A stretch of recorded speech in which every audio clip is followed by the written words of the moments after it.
طبعا، عشان تحب مصر لازم تحب الشعب المصري، ولما تحب الشعب المصري تحب الوطن، ولما تحب الوطن هتحب كل حاجة خير للوطن وللشعب، لأن الشعب هو كل شيء في مصر.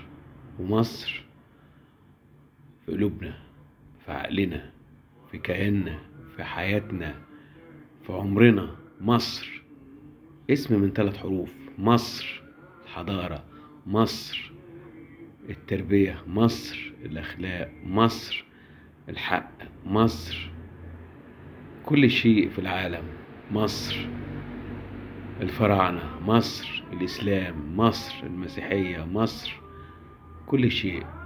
عشان كده تحيا مصر من قلبك ومن عقلك ومن كونك. عاش الشعب المصري.